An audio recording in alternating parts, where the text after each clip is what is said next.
vamos falar sobre a terra sedenta, seca, mas transformada, né? Isaías 1, versículo 2.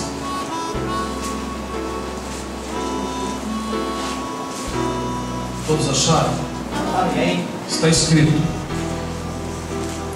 ouvi, ó céus, e presta ouvido tu, ó terra, porque fala o Senhor.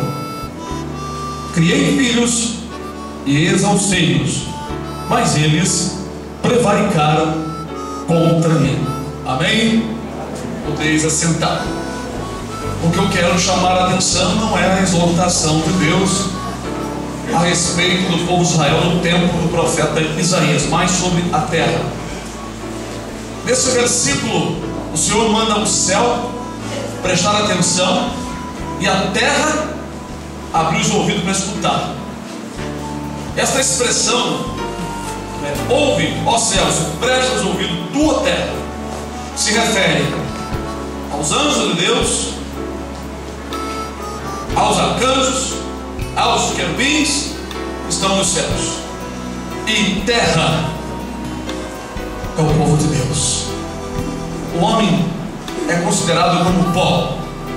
O Senhor disse para Adão: porquanto tu és pó, ao pó tornará. Então, a expressão terra muitas vezes está se referindo ao povo. Fecha ouvidos tu, ó terra.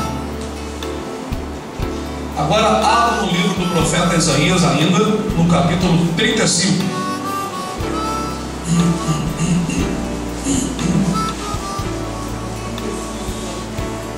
Que diz: o deserto e os lugares secos se alegrarão disso, e o ermo exultará e florescerá. Vamos dar uma parada aqui. O deserto. Há pastores e pregadores interpretando isso aqui ao pé da letra e ensinando que esta profecia está se referindo diretamente a uma terra produtiva, cheia de tanques de mananciais de água, cheias de produtos. Antes não existia nesse lugar. Mas esse deserto aqui está falando da terra sem Deus, o homem sem Deus. Essa profecia, primeiramente, ela está se referindo a todos aqueles que antes, na verdade, não tinha Deus, não tinha Jesus. Deus, através de Isaías e outros profetas, anunciava que um dia o povo seria florido, seriam como mananciais de água, fontes de água, aquela terra sedenta, aquela terra seca.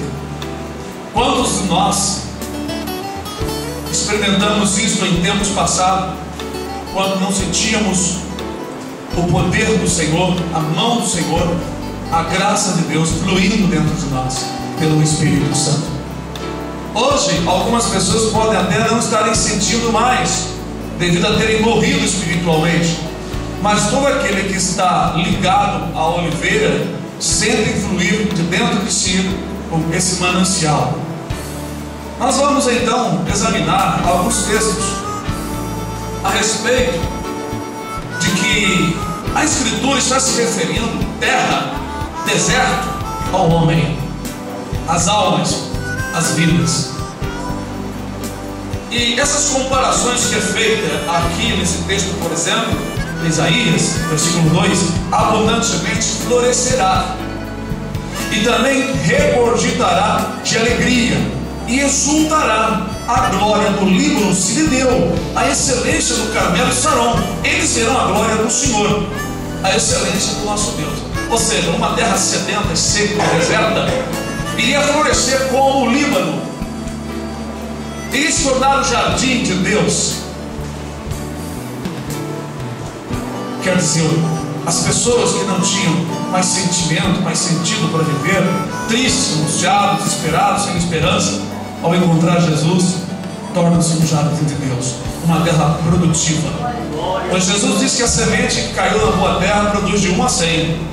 E nós vamos ver também no livro ainda de Isaías, eu quero ver se eu acho aqui, onde o Senhor fala que serão plantação do Senhor. Eu não sei se é 55, 58, os irmãos podem, 55, versículo 12 e 13, que diz: aqui fala da transformação do pecador, deixa o homem o seu caminho, se converta ao Senhor. E aqui no finalzinho diz: porque com alegria saireis, e em paz sereis guiados.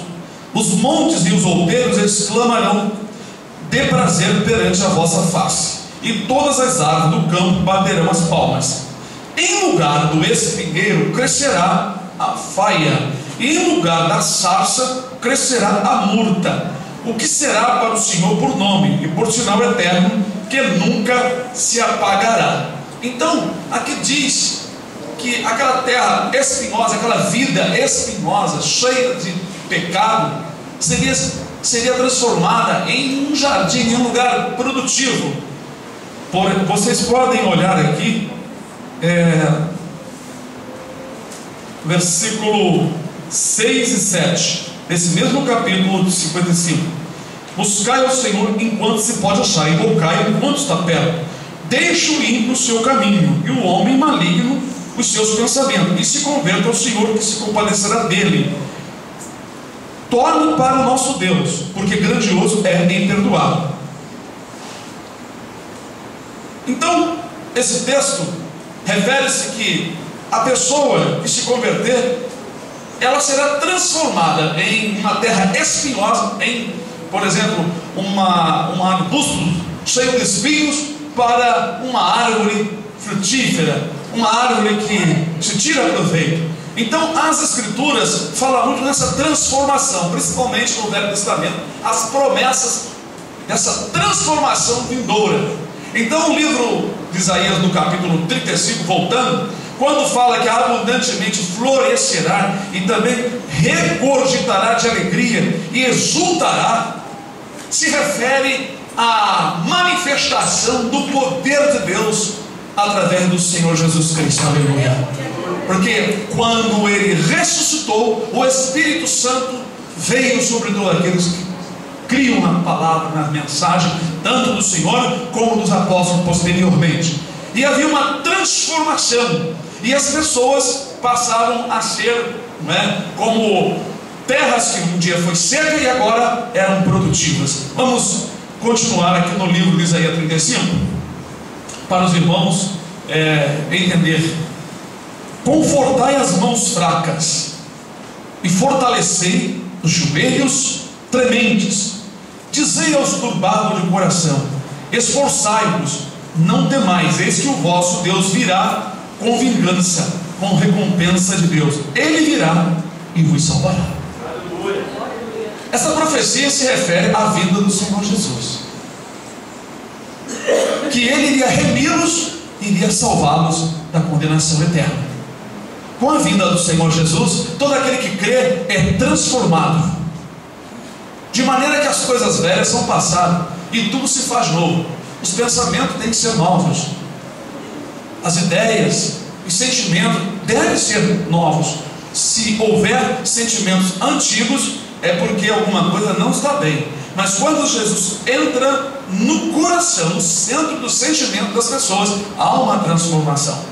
Nós vemos hoje muitos crentes que guardam os versículos bíblicos, estão convictos na sua mente de que Jesus é o Senhor, mas no seu coração ainda Jesus não entrou. Porque quando Jesus entra no coração, o coração é o centro da vontade, é o centro do sentimento. Aí há uma transformação. Até tem um hino da harpa que diz: entrando no meu coração, glória a Deus, entrando no meu coração, que mudança em mim fez o meu bom Jesus, vindo Ele ao meu coração. O coração é justamente o lugar do manancial, aonde o Espírito Santo entra e faz jorrar a água para fora. Bom, nós sabemos que lá no livro de Provérbios está escrito assim: filho meu, dá-me o teu coração.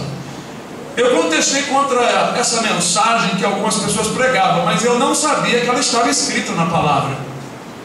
Até que um dia um pastor, numa igreja onde eu e minha esposa estávamos visitando lá em perto de Inhaúma, bairro próximo, ele estava explicando que ele também contestava muito, até que Deus disse para ele: filho, eu quero é o coração que eu quero. Mas Senhor, o Senhor só quer coração e o meu corpo, a minha santidade, Senhor. E o Senhor não me respondeu mais nada. O Senhor só lhe disse isso: eu quero o coração.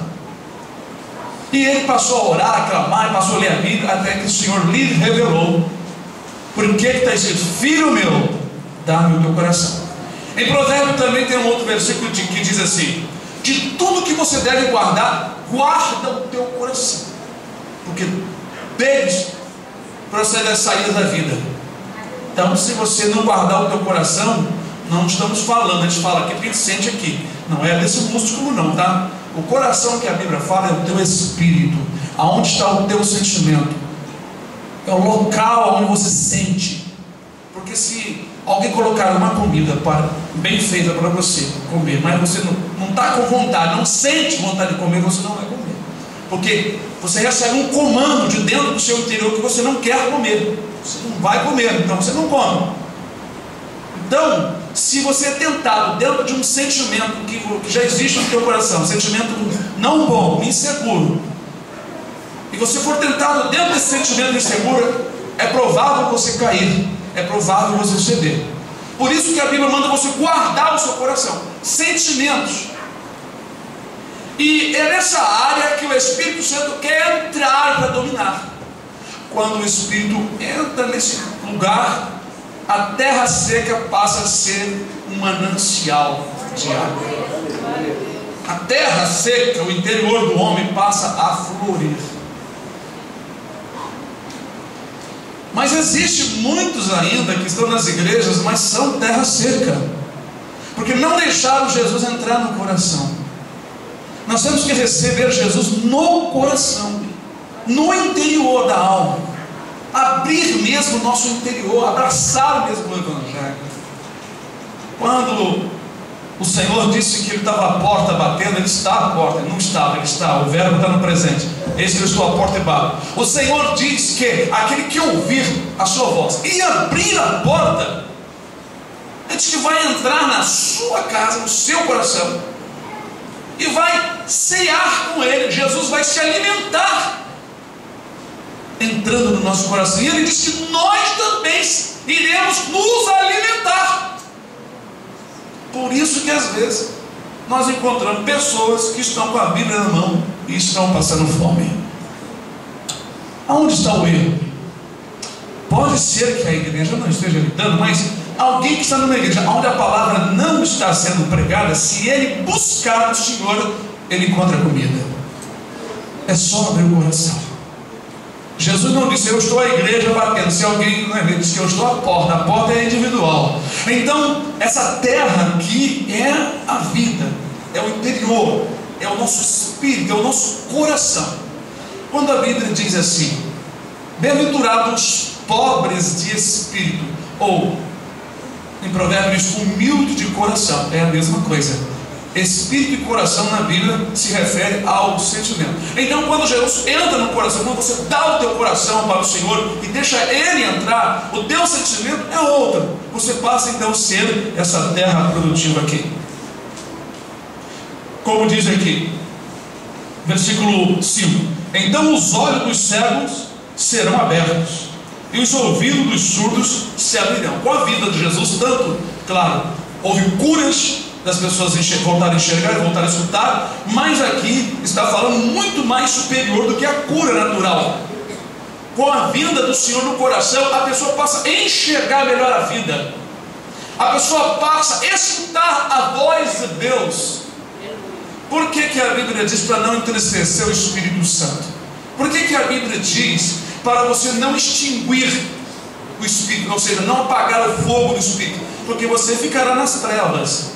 se você apagar o Espírito Santo, entristecer o Espírito Santo, resistir ao Espírito Santo, quando ele está falando contigo, na igreja, na palavra, se você resisti-lo, você ficará cego, ficará surdo. O que eu estou explicando é que quando Jesus veio, essa palavra aqui se cumpriu, no sentido espiritual. No sentido material, ou seja, a terra vai produzir, vai florir, não haverá nenhuma escassez, isso só vai acontecer nos 1000 anos de paz. Existem pessoas dizendo que o Senhor já está restaurando a terra de Israel, que os mananciais de água estão brotando ali. Vai haver um grande terremoto, entre outros, na grande tribulação, que vai destruir aquilo tudo. Deus vai tombar aquela Jerusalém ali. Aquela ali vai ser desfeita, porque Deus vai fazer outra. Nós vamos viver em Jerusalém, o povo de Deus, 1000 anos, e Jesus será o supremo rei de todas as nações, e muitos dos seus filhos serão sacerdotes e reis, e reinarão com ele durante 1000 anos. Aí sim, a terra será transformada completamente. Geograficamente haverá transformações, pois esse grande terremoto prescrito em Apocalipse 16, ele vai ser tão grande, tão tremendo, que nunca houve um terremoto como esse. O livro de Zacarias, no capítulo 14, diz que haverá uma planície enorme, que os montes vão se desfazer, e haverá uma planície enorme naquelas áreas de lá, porque Deus vai preparar a terra geograficamente para os milhões dos seus filhos que virão com ele habitar. As montanhas serão desfeitas, diz a palavra do Senhor. As montanhas vão cair, as nações vão cair, as cidades das nações vão cair, muitas ilhas vão desaparecer. Deus vai mexer na superfície da terra, geograficamente haverá mudança. Acredito até que Deus vai colar novamente, não é, os continentes como era colado antigamente, não é? Conforme Deus nos revelou há muitos anos atrás, e agora se descobriu. Então, amados e queridos irmãos, nos 1000 anos de paz, isso aqui se cumprirá literalmente ao pé da letra, tá? Mas a profecia, ela está se referindo primeiramente à vinda do Senhor Jesus. Quantos de vocês não produziu nada, só produziu um espinho, coisa brava? Eu só produzia o que não prestava. Mas quando Jesus entrou na minha terra, na terra seca, mananciais de água começaram a brotar. E essa profecia, quando fala sobre o manancial de água, se refere a algo muito importante. Vamos prosseguir. Então os olhos dos cegos serão abertos, e os ouvidos dos surdos se abrirão. Então os coxos saltarão como cervos, e a língua dos mudos cantará, porque águas arrebentarão no deserto, e ribeiro no ermo. Nós vemos aqui que o surdo aqui, que o mudo aqui, se refere a algo espiritual. Porque ao pé da letra, vocês leram no Novo Testamento, no livro de Mateus, Marcos, Lucas e João, alguma fonte que arrebentou e o mudo começou a cantar? Vocês viram isso acontecer? Está escrito isso? Sejam sinceros, irmãos, vocês que leem a Bíblia. Então o que significa isso? Após arrebentar, não é, no deserto, ribeiros e águas, não é, o mudo e o coxo, o mudo ia cantar, e o coxo ia saltar, o cego ia ver.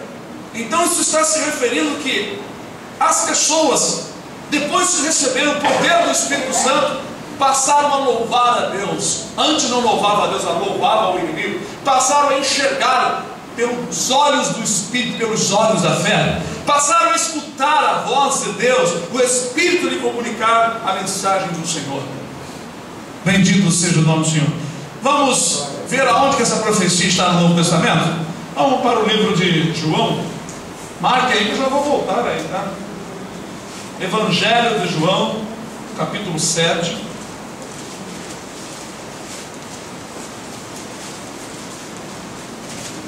Nós iremos ver como o Senhor até se refere à Escritura.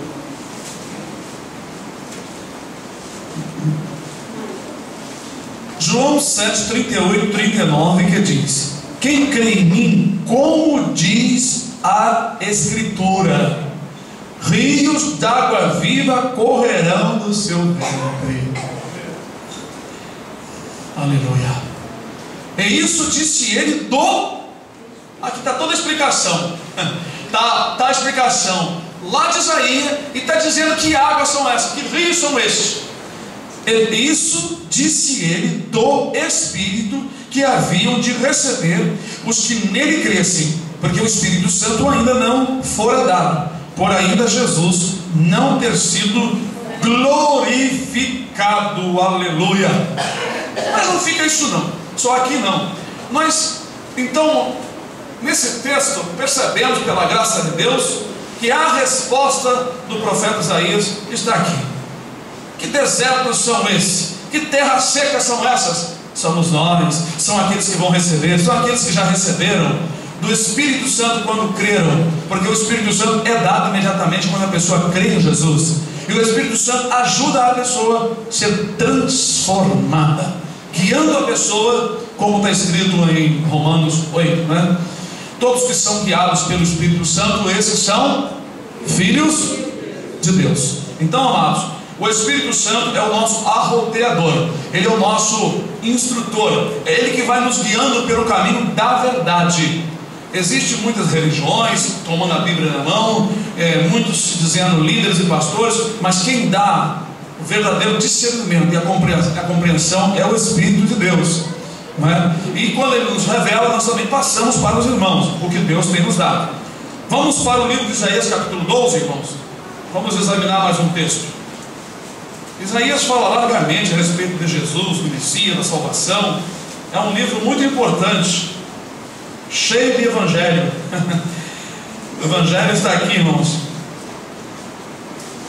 Isaías 12, versículo 3: E vós, com alegria, tirareis água das fontes. O texto aqui inclui mais de uma fonte. Diz no plural, das fontes. Eu quero que vocês prestem atenção. No capítulo 35 diz que a terra deserta e o ermo iriam ter fontes.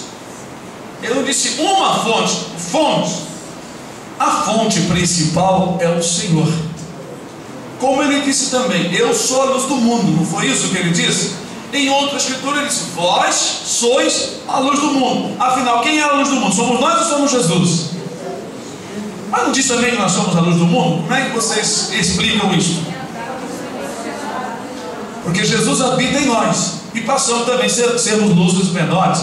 Não que somos Deus, né? Não confunda uma coisa com a outra. É que o poder de Jesus habita em nós, e Jesus habitando em nós, já não sou eu que vivo, mas Cristo vive em mim. Então, Jesus sendo luz, a luz vive em mim. Então eu tenho a luz do céu, agora eu também sou luz. Jesus é o Filho de Deus, mas ele habitando em mim, e eu concordando com sua doutrina, eu passo a ser filho adotivo, como está escrito no livro de Romanos 8. Nós temos o Espírito Santo, o Espírito de adoção de filhos. O Espírito Santo nos causa esse sentimento, ele muda o sentimento velho, e agora eu me sinto em casa, eu me sinto filho, eu me sinto irmão dos meus irmãos, pelo mesmo Espírito que nos une. Bom, então diz aqui, e vós com alegria tirareis a água das fontes da salvação. Essas fontes aqui, a princípio, eram os discípulos, porque Jesus levantou os discípulos e eles se tornaram fontes, no plural, para o povo de Israel, a princípio, e depois para os gentios. E cada um dos irmãos, na presença do Senhor, vocês são fontes, como nós pregamos aqui na semana. E dessa fonte tem que sair água limpa. Essa água limpa é a pureza do Espírito Santo em nós e da palavra. Vejam como vocês são agora pessoas com uma responsabilidade muito importante. Vocês jorram água para a vida eterna, como o Senhor disse para a mulher samaritana. Aquele que beber da água que eu lhe der, nunca terá sede. E a água que eu lhe der, se fará nele uma fonte que salte para a vida eterna. Está certo que nós estamos ensinando? Está duvidoso, irmãos? Então cada um de vocês é uma fonte, porque vocês creram. Mas essa fonte para quê? Para dar de beber as outras vidas. Eu tive conselho, não me desse de beber, então você tem que dar de beber. Você tem que passar do Espírito, passar da palavra para as outras pessoas. Então temos responsabilidade. Nós não somos somente crente, ficar acreditando, sentado no banco, escutando o pastor, ou escutando os bonitos hinos, ou os irmãos dando testemunho, se alegrando, e vai para casa e não é nada. Não, você agora passou a ser uma fonte. Você agora está sendo preparado. Deus está começando a fluir, está arrebentando no seu coração um veio de água possante que vai dar de beber a muita gente. Quão importante sois vós, quão importante é um cristão, uma cristã que realmente que preze a sua dignidade de ser um cristão, que dá valor, que entende a sua função, a sua posição. Eu não valorizo a minha posição porque sou pastor, sempre mesmo antes de ser pastor falso, sabe disso. Pregávamos no Evangelho, sempre fui ativo, independente de estar numa igreja ou não. Teve uma época aqui, quando a igreja começou na casa da irmã Miriam, houve uns indivíduos querendo ser pastor, eu deixei tudo na mão deles, fiquei 1 mês ou 2 meses. Nessa época Deus me deu uns 2 hinos, preguei na Assembleia de Deus em Caxias, lá Deus me usou profeticamente, eu não sabia que havia uma facção lá dentro, um grupo querendo tirar o pastor, eu não sabia de nada. Eu fui pregar sobre ungidos do Senhor. Foi um estudo muito bom, que eu quero pregar aqui também e fazer esse estudo. O que é ser ungido? E ali Deus me usou profeticamente, de tal forma que a facção e a divisão acabou. E os irmãos foram pedir perdão ao pastor. Só que no dia o pastor não estava lá. Eles queriam tirar o pastor à força. E ali Deus me usou profeticamente e eu não sabia de nada. Primeira vez que eu tinha ido ali. E também na igreja Assembleia de Deus da Penha. Então, irmãos, durante esse tempo nós continuamos ativos na obra de Deus. A fonte não cessou de jorrar porque eu não estava mais na igreja ali por causa de uma pessoa que queria ser o pastor do nosso lugar. Depois os irmãos enjoaram dele, foram me caçar em casa e me encontraram. Foi algo muito maravilhoso. O casal de irmãos que foram me buscar não encontraram a minha casa. Então à noite, a esposa do irmão teve um sonho. Deus mostrou para ela o caminho onde chegava na minha casa. No outro dia eles foram da minha casa. É muito tremendo. A história da igreja aqui é uma coisa muito maravilhosa. Tudo muito confirmado, muito bem claro que Deus foi que levantou a obra. Então, amados e queridos irmãos, você é uma fonte. Você não pode parar de jorrar, enterrar talento, como nós já pregamos, né? Então, que maravilha. E vós com alegria tirareis. Quantas vezes eu já tirei água das fontes? Quantas vezes eu bebi dessas fontes aqui? Está cheio de fonte aqui. E quantas vezes os irmãos também beberam dessa humilde fonte aqui? Esse poço de Jacó. Não, o poço de Jacó era um poço muito grande. Para quem não sabe, o poço de Jacó era enorme. Aquilo parece que tinha 30 metros de fundura ou mais. Era largo, não era igual o que nós fazemos com 1 metrinho, não. Eu não tinha, vocês tinham 3 metros ou 4 de circunferência, assim. Era enorme. Aquilo foi cavado durante muito tempo, muita gente cavando. Não era um pocinho como a gente conhece, né? Fazendo os desenhos de Jesus num poço, uma tampinha desse tamanhozinho. O poço era enorme. Era algo grande, enorme. Vocês podem estudar e pesquisar. Mas, amados irmãos, ainda vamos para uma outra profecia. No livro de Isaías mesmo. Isaías 44. Eu estou falando sobre fonte, depois vamos prosseguir. Isaías 44, versículo 3. Todos acharam? Diz assim: porque derramarei água sobre o sedento, presta bem atenção, e rios sobre a terra seca. Ó, derramarei rio sobre a terra seca. Os irmãos estão vendo quem é a terra seca? Quem era e quem ainda são? Bom, sobre a terra seca derramarei o meu espírito. Aqui está explicando o que é a água. Derramarei o meu espírito sobre a tua posteridade. Está vendo? Posteridade, a posteridade de Cristo. E a minha bênção sobre os teus descendentes. A palavra aqui, posteridade descendente, quem lê na história pensa que é o povo de Israel. Somente eles são dignos, são os únicos herdeiros. Mas a posteridade aqui está falando da posteridade de Cristo. Semente de Cristo, porque Deus disse assim: em Isaac será chamada a tua descendência. Alguns irmãos não entendem sobre a questão de Isaac e Ismael. Mas é muito importante vocês entenderem que esses dois filhos são dois filhos que nós tomamos como um símbolo, como uma alegoria, uma representação. Sendo o Ismael filho da escrava, representando os crentes, filho das igrejas escravas. A igreja é escrava e eles também são escravos. Ou seja, são pessoas que não vão entrar no reino do céu porque são escravos. Eles são comandados por desejos contrários ao desejo de Deus. São pessoas que não se libertam, não buscam a libertação, não se preocupam em ser comandados por seus sentimentos que os levam para outro caminho. Estão com a Bíblia na mão, mas estão fundindo, querendo fundir junto com essa escritura um monte de doutrinas e sentimentos e ações e usos e costumes e hábitos fora do padrão bíblico, porque eles são escravos dessas coisas. O Isaac já é um filho livre, filho legítimo. O Ismael foi um filho que nasceu não por promessas. Nós temos explicado isso em outros vídeos no YouTube, que o Ismael é figura de todos os crentes escravos. São somente crentes, mas são escravos, são pessoas que foram forçadas, pessoas que vieram por algum interesse, mas não nasceram, talvez nunca vão nascer de novo. O Isaac é o filho padrão, é daquele tipo ali que Jesus tem os seus descendentes, e que Deus suscita os filhos. O Isaac foi o filho prometido, não foi pela vontade de um homem, pois seu pai estava com 100 anos, e sua mãe com 90 anos, já não tinham condições. Deus deu aquele filho ali por promessa, milagrosamente. Significa que todos os verdadeiros filhos de Deus seguem ao Senhor por chamada e escolha. Deus escolheu, Deus te chamou, Deus te tirou. Você não foi produzido por vontade da igreja. Você não foi feito crente porque alguém te convenceu. Você não foi gerado na ideia de ninguém, mas o Espírito Santo te convenceu. Você recebeu fé para crer, e por isso você serve a Deus. Você não é comandado por sentimentos contrários, porque você não é escravo, você é livre, e você vai herdar e vai ficar para sempre em casa.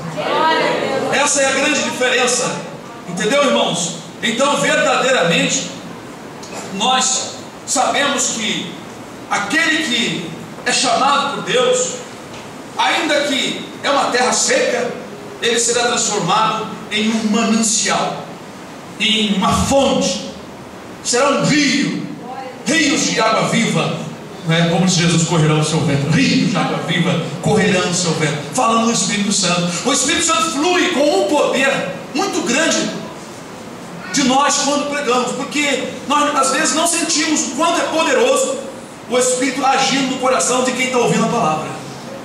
Muitas vezes vocês não sentem tanto o poder da palavra aqui, porque já estão acostumados com as citações, mas as pessoas que às vezes nos escrevem se alegram grandiosamente pelo poder da palavra de Deus, porque em primeiro lugar em nossas vidas tem que ser a palavra, porque a palavra é Cristo, Ele é o Verbo, Jesus é a palavra viva. Bendito seja o nome do Senhor.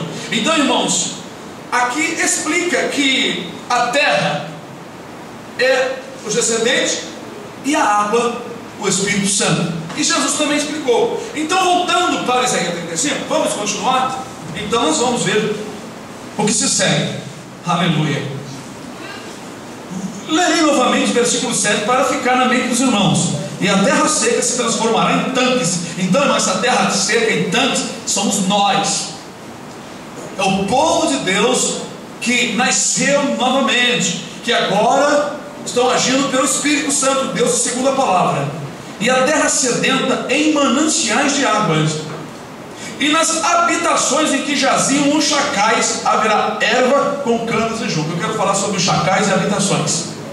E nas habitações em que jaziam os chacais. Chacais aqui, irmãos, vocês sabem que é uma linhagem dos cães, né? Existe lobo, existe os cães naturais, raposa, chacais, existem outros que são da mesma família. Os chacais aqui na época, né, e lobos também, né, raposas, danificavam muito as plantações. E terra cheia de chacais é uma terra perigosa, porque eles atacam. Esses chacais aqui, simplesmente, esses animaizinhos aqui, representam os capetas, os demônios que estavam na vida de vocês. A terra de vocês estava cheia de chacais, cheia de demônios, comandando vocês, levando vocês para a prostituição, para a mentira, para o roubo, para o engano, não é? Para aquilo que não presta. E eles estão ainda dentro de muitas igrejas, porque na palavra de Deus que a vinha do Senhor estava cheia de chacais. Apanhai na raposa, diz lá em Cantares de Salomão, e as raposinhas que fazem mal à vinha. A vinha é a igreja. A igreja que vai ficar aqui na grande tribulação. Ali no capítulo 2 de Salomão, Cantares de Salomão está falando da grande tribulação. Apanhai a raposa e a raposinha. Raposinha para Deus é Satanás, as raposas são os seus súditos. Porque o tempo de cantar chega, a nossa terra está em flor. É o tempo dos 1000 anos. No finalzinho da grande tribulação, o Senhor vai apanhar as raposas e os raposinhos e vai prendê-los por 1000 anos. E aí a terra vai ficar florida. Leia o Cantar de Salomão capítulo 2. Quando ali o Senhor fala assim: eis que a chuva cessou e o inverno, e o tempo de cantar chega. Muitos irmãos não conseguem captar ali, porque tem que ser por revelação divina, né? Bom, amados queridos irmãos, voltando então aqui, esses chacais eram os espíritos das trevas que prendiam os irmãos, sufocavam vocês, comandavam a mente de vocês com um monte de mensagens que vocês achavam que era da mente de vocês ou de dentro de vocês.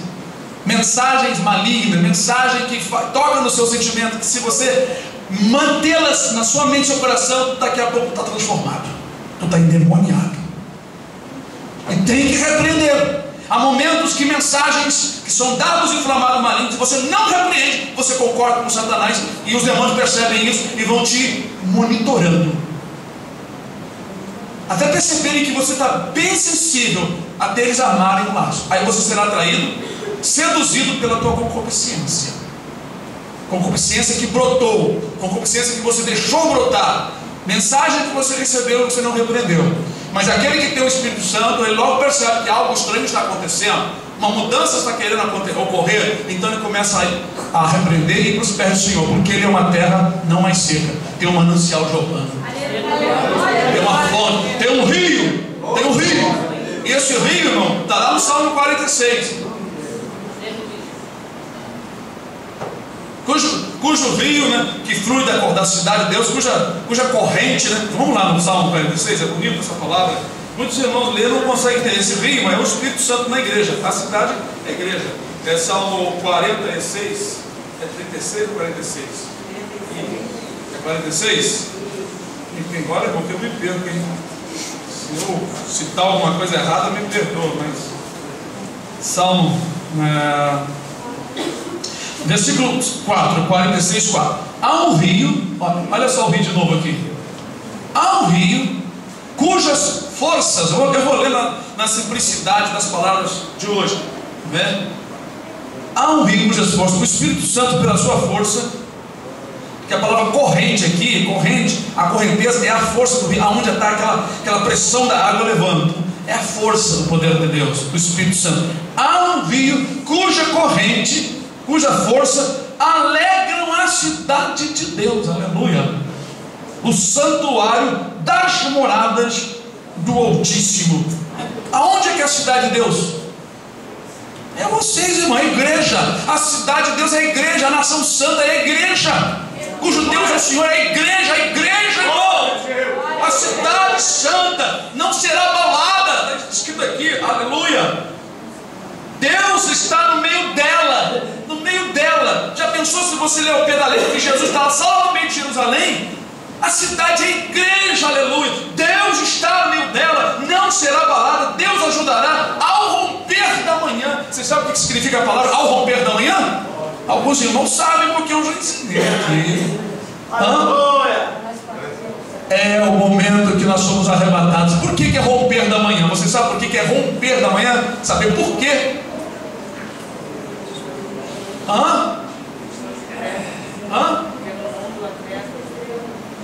Romper da manhã, sim, o mundo aqui está nas trevas, mas por que romper da manhã? Manhã por quê? Porque será uma manhã eterna, não haverá noite nem tarde, será um amanhecer eterno. Sábado será o nosso sábado. Tá, vamos, seu João, isso, porque o sábado da lei representa a vida eterna, em Jesus. Para muitos que não sabem, sábado quer dizer descanso, vida eterna. Aleluia. Ao romper da manhã. Quando você lê isso aqui, estrela da manhã. Por quê? Jesus é a estrela da manhã. Justamente é a luz que vai brilhar eternamente, porque não haverá noite. Olha, irmãos, não é em qualquer cantinho por aí que você recebe isso não, tá? Aprendem e guardem, porque é do Senhor, não é invenção da nossa mente, da nossa cabeça não, tá? Bendito seja o nome do Senhor. Bom, jazim chacais, nesse lugar, ou seja, no coração, no interior, e vai florir, e ervas, e canas e juncos vão brotar. 8, que diz assim, capítulo 35, 8: e ali haverá um alto caminho, um caminho que se chamará o caminho santo. Esse aqui todo mundo sabe. Eu acredito que os irmãos têm dúvidas desse versículo aqui. O imundo não passará por ele, mas será para aqueles, os caminhantes, até mesmo os loucos não errarão. Que caminho é esse, irmãos? Demoraram muito a falar. Ai, que isso, irmãos? Alguém falou, Jesus, irmão. Eu sou o caminho, a verdade e a vida, aleluia. Olha, abra aí no livro de Oséias. Dá uma chegadinha no livro de Oséias. Depois nós vamos lá para Lucas. Oséias, irmãos. Meus irmãos, aleluia. Os irmãos precisam estar atentos, irmão. Haverá um caminho. Isso aqui é uma profecia sobre o futuro que já veio, já cumpriu. Jesus disse, eu sou o caminho, não é caminho não. Eu sou caminho, ou um dos caminhos. Eu sou o caminho, a verdade e a vida. Aleluia. Oséias 14, versículo 9, diz assim: quem é sábio para que entenda estas coisas? Está fazendo uma pergunta. Prudente para que as saiba, porque os caminhos do Senhor são retos, e os justos andarão neles, mas os transgressores nele cairão. Está concordando com o que diz lá, que o caminho, esse caminho, haverá um caminho que será um caminho santo. Diz aqui o livro de Isaías. E diz aqui que o imundo não passará por ele. Oséias diz que os transgressores, diz aqui, neles cairão. Agora veja como é que as profecias elas se emendam para você ter entendimento. Vai para o livro, parece que é o livro quando Ananias, não sei se é Mateus ou é Lucas, quando Ananias ele toma ali o menino nas suas mãos e fala uma palavra profética ali. Vamos ali. Bautista, acho que é Lucas mesmo.